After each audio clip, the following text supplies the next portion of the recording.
This first image is a picture of your hometown. In it, you can see 3 metal cranes from behind, facing the deep water. In the far distance over the sea, some little buildings. The topography of this place was formed as if a gentle mouth of water had bitten the land and left a mark. Around the scar of this bite, Valparaíso was built. Some scars remain there for so long that people can go and live on them, build a city, build houses with tables and chairs and cups of tea to drink while crying, as you look at the eternal biting of the waves. Here you can see the cranes, the water, and far away, nameless buildings looking back at you. In my imagination, these cranes are preparing to build a city over the water. A city resting in the surface of the Pacific Ocean, breathing by the motion of the dark blue water. Since I could not see any ships on the horizon that day, I thought these metallic birds were waiting for something. No ships in the horizon seemed like a long visual proof of the lack of new things, of eternity or boredom, as if I was there too soon or too late. There was a certain coincidence of me being there, and no ship on the water, and the free cranes, and the time to make a picture of it at all. I was not thinking of writing this letter to you, but now as I start writing, I go back to it, since I try to hold on to the things that I think connect us, even though only through chance, even though only for moments or small irrelevant memories or casual pictures. Once you said I should have never left Valparaíso. You said it casually, not going on a deep reflection about it, yet we all felt that you really meant it. And I strongly believe that you did. Even though you knew that your wish of never leaving your hometown by the sea meant also to have no children, to have no grandchildren. It was the desire of not having this history, these people around you. You wished for other names, other places under another sunlight. Sitting by the table, you wished for us all to disappear. Yet the dinner went on, for no wish could change what already was. No mouth of water could bite this life away from you. You left Valparaíso. You took a bus going north, wanting to reach Arica, the last city by the edge of the desert, before crossing to Peru. In this journey you would meet the one who became your husband, my grandfather, a man who was always sleeping in somebody else's bed. Once you tried to leave, to go back. Your mother was a woman I never got to meet. A woman who would give meat and eggs to your male brother and just white rice for the women. She sheltered you for a couple days before sending you, my mother and my aunt back to my grandfather. How could you leave a man who doesn't even hit you? There is no place here for you, she said. Who would then shelter a woman alone? Who would protect the 2 child women by your side? Soon you learned that asking for help was hopeless. You thought your kids to never ask for help. Yet you were always there to help me. I remember the smell of the cutted raw potatoes you used to put on my forehead as you were trying to cool down my fever on long nights. One day we discussed death, and I think about this picture now. You told me we would never understand each other because I was born in a mother time, in the capital, and I was a man. And that was a big difference. We discussed death, and you told me how, when a dog has too many puppies, and you cannot feed them, you take them to the river, and you drown them. It's better for them than dying of hunger or cold, said your mother, and took you by the hand. You carried a box with the little dogs, their eyes still closed with their little strength, their breath still smelling of milk. Our experience was so different. We would never understand what the other meant or felt about death in this world. Your mother showed you how to drown a dog. Your mother, who put you in boarding school as soon as she could get rid of the child you were. The same woman who took you out of school as soon as you were able to work and sent you to live in somebody else's house, to serve in somebody's house. You never seem to hate her. And I think that I know your hands, for they held me, and with all the violence they have received and given, they were never violent to me. I think about that. I think about the scar in my mother's face, because when she told you she was pregnant, that she would keep that baby that would be your first grandson, you threw a plate at her face. I think that that scar between my mother's eyes is the mark of the first of our encounters. But I also believe that it was not about me or my mother. I think it was mainly about you. When I think of all that happened to you, I guess that what you felt is that my mother was choosing your same path, and I know how you suffered walking it. Or I think I know. Yet I will probably never have in my hand the feeling of a little dog drowning, fighting so lightly to breathe. So I might never understand many of the things you feel. I looked at this mountain, and I took a picture of it. Some wounds just don't have enough time to heal right. I saw this mountain. Can you see her scars? I remember us playing on the computer. One of my first memories with you. A strange memory to share with a grandmother, I guess. The game was in English, and I was still learning to read Spanish. I remember you sitting by me wearing your glasses, looking for the words in our little yellow English-Spanish dictionary, trying to help me understand what the game expected from me. Food claimed some message on the screen. Food es comida, Luciano, you said. The villagers needed food, and wood and rocks afterwards. Those were probably the first words I recognized in that weird language that I later on had to learn to speak, in order to be heard. There was this writer. The winter came, and with it all those feelings of pain. But it was all stuck inside of us because we didn't know the words to bring them out of the chest. I think about that lately. I think about those little coincidences that link your life to mine.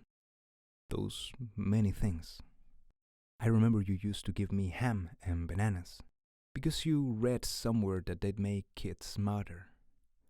I remember believing that you were making me smarter every day, one breakfast at a time, and I felt smart for the first time in my life. I remember you helping me read. I remember our summers.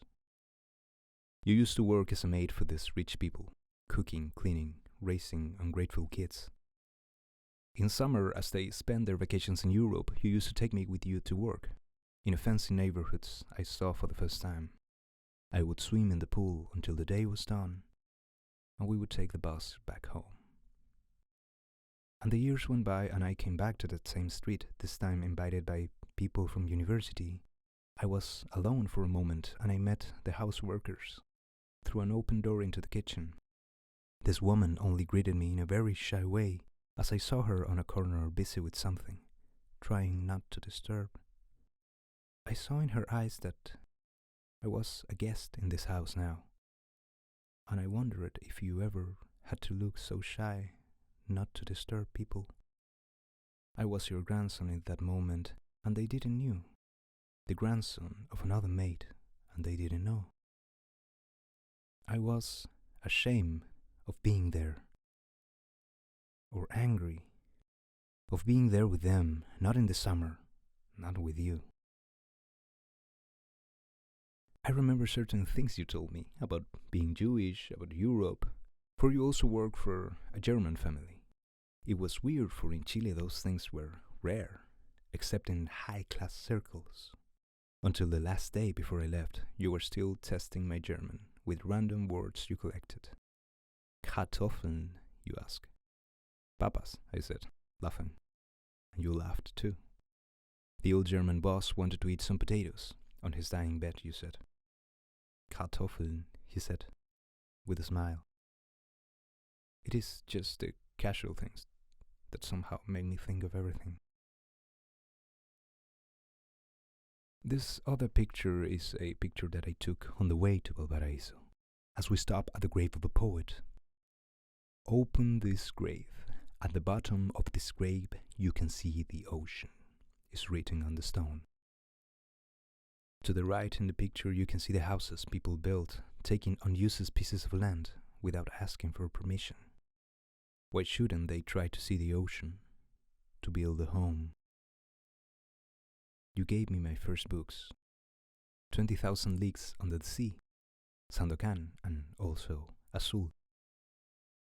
I remember them in your hands. I just think about how many of my memories are bound with you. Just these casual things. Reading was a gift you gave me. The last thing we discussed was The Remains of the Day by Ishiguro, since we both saw the movie and I was those days finishing to read the novel. It is this book about a butler who never finds happiness, for he never speaks out what he wants, what he believes, or what he feels. Bound to serve others, he never actually looks for what he wants, and suddenly the remains of the day seem so short. I brought you the book, but you gave it back unopened a couple months later. Reading hurt my eyes lately, you said.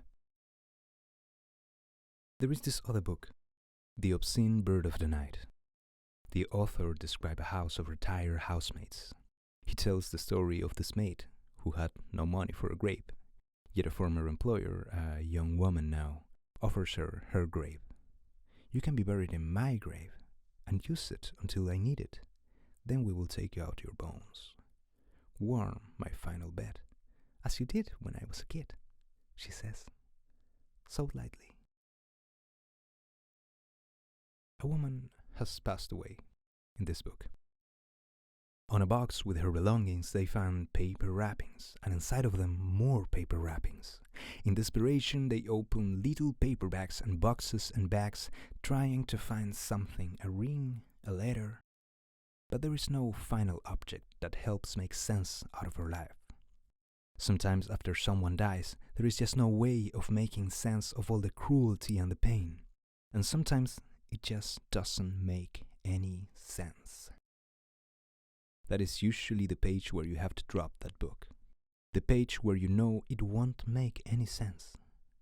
For some things simply won't. And I think of us drinking wine together also. My memories of you, me being a child, are mixed with my memories of you, me being a man. You mixing red wine with ice cream and loving it. Or moments alone. You always have some wine bottles around, gifts. But you would never open one for yourself. You would never let that money be wasted on you. You would only open a bottle of wine if there was somebody with there. And in many dinners, it is just you and me having wine. A little child laughed and screams of happiness in the subway. His mother hugged him and kissed him. They are playing. You should never hug a kid like that, you told me, quietly. Kids don't learn to behave when you play so much with them, when you hug them and kiss them. You told me that your mother used to say that. You were taught coldness had a practical reason for kids. I love you, I remember saying. I am a kid and we are having breakfast. It is a cold day of winter. Okay, you would answer. Just okay. Do you love me? I ask, messing around with you, for I know you still feel weird saying those things, though much has changed. I am an adult now, leaving your house at sunset. Yes, you would say, as you wave at me, standing at the door. In the distance, I remember those goodbyes as living and crossing the night water. It is just the casual things that somehow make me think of everything. It is much too late, you say, We are in this restaurant you saw on some cultural TV show, for you love those shows. We have never been here before. We eat in the strange company of young lawyers and banking people. I had to tell you I needed help with some papers, so I could get you out of the house and bring you here for lunch. You ask how expensive it is. I tell you that it is not your money, so what do you care about? It seems to be so late for all this, you suddenly say. You're always direct, yet now I know you're being honest with me. We fought, and I told you that sometimes it just seems that you don't want to enjoy things. I don't know how cruel I am at the moment. You told me your teeth hurt when you eat. Even something so nice as this. Even at such a nice place. And yet everything reminds you of the time lost. Of how late it is. You like the idea of this place, yes. Yet being there is like a realization of something. It makes everything seem so late. The world is getting so big, so full of things. Things you would have loved to see, to touch, to bite, you say, when you were able to. Before your eyes starting slowly turning blue. Before having your kids, when you were still able to sleep at night. So much hanging on your shoulders. And the world decide to set you free now. And even though the day is just beginning and the food is so good now and the wine is so enjoyable, you say, you feel that it's so late.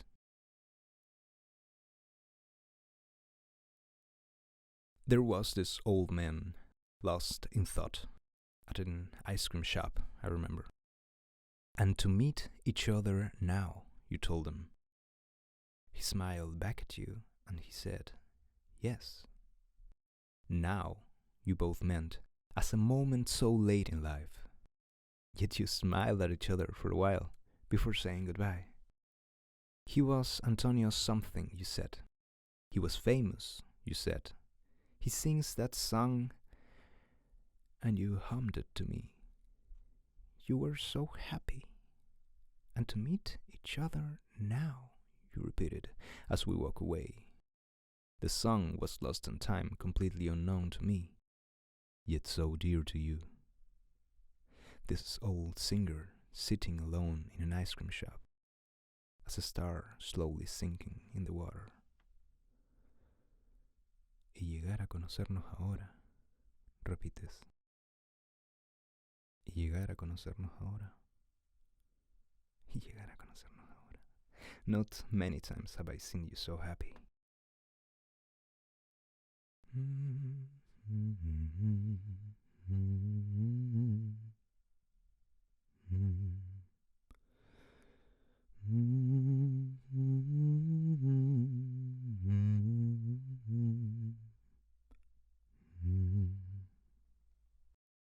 The first time I work in a big theater, I wanted you to be there with me. You called me in the morning to tell me that it was not that you didn't care, but you wouldn't be there. Who's that old poor lady? Somebody would ask. Is the grandmother of the writer? Someone would say. This happened, of course, only in your imagination, yet the thought of it was enough for you to decide to stay at home. You didn't want people to connect us both. You didn't want to be embarrassed, or embarrass me. I would never. That I promise you.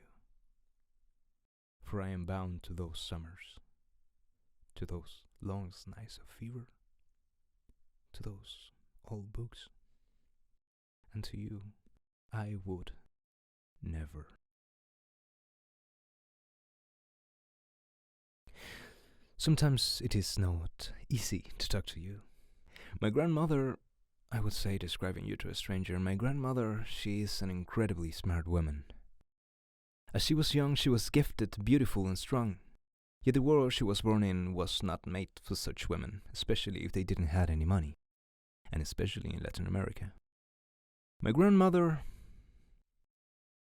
she's hard. She's many times not easy to love. My grandmother, she's not a naive person, and therefore her description should not be some naive grandmother picture. She was married to a cop. She will probably vote for the right in the next election. She feels it is too late to change now. What does the left offer her? Beyond jokes about the poor, old, and undereducated segment of the demographic she belongs to. She will change the dose of her medications every now and then because she knows better than the doctor. She always treated me so differently because I was a man, and so she was told. And she decided to ignore things she should have listened to. She is a complicated person. She is not the old granny in this story. I would never write about her trying to simplify the person she is. She is not a book example of feminism and matriarchy. That's not what this is about. She doesn't represent women, nor Latin American mothers, nor abuelitas. Nor does she represent the old world of tradition, the loving old lady confused about the new world with a frail voice and a tender smile, with some food in the oven for you. No. She was never scared of the world, even though she had to face it all alone. She loved the world and what was on it. She still does, in her way. My grandmother, she's called Marta. Same name as my mother and her daughter. Marta was always strong in my memories. She used to soften the meat with a hammer. She used to speak loud. She knows how to get by. And she was always there on my school graduations on a black coat, red lips, and a tiny purse she used only for those occasions. And she made me feel always that she was so proud. Marta has black and strong hair like mine. Even now she barely has any white hair. Natives don't ever go white, would say my grandfather, mocking her.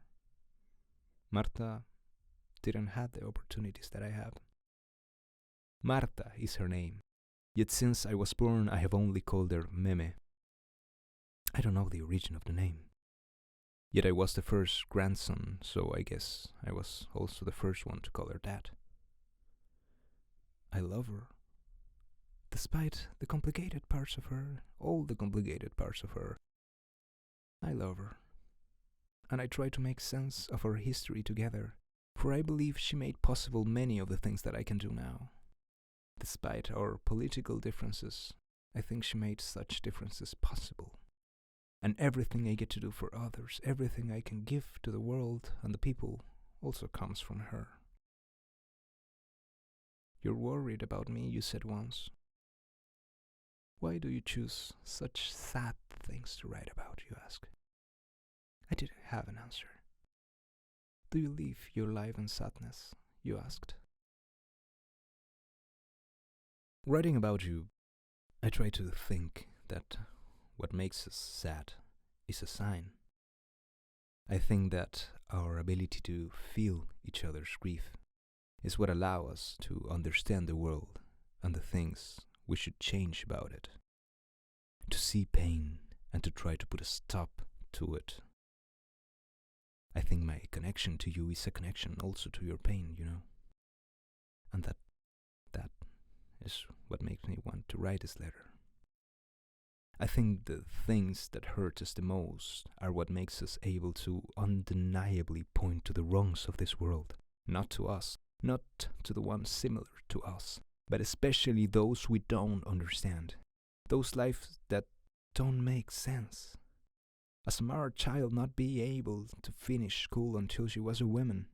A wife not being able to leave a disrespectful husband. A strong woman not being able to experience the world until it feels so late. If I were a flower, my roots would cling strongly to the earth like so many fingers. As black hair that will never go grey as the hair of my grandmother. For everything you did, I'm grateful. It might not make sense now, and maybe we will have to get a peace with it. I just wish that at least you knew that I'm grateful. For everything you sacrificed after the day you left your hometown, and everything you had to regret afterwards. And I think again about this city on the water. Another Valparaiso that looks back at the one in the land, as a two-headed city of colorful houses on the hills. In this mirrored city, other stories might have developed. Maybe you did not leave your hometown. Maybe in this other city you found your way back. Maybe you owned your own pool and you had the chance to do something else with your hands. Maybe there you were the writer.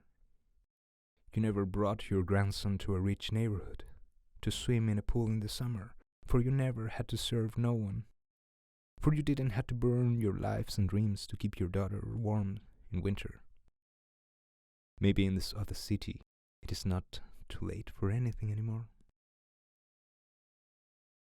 As I write this, I wish for us all to disappear,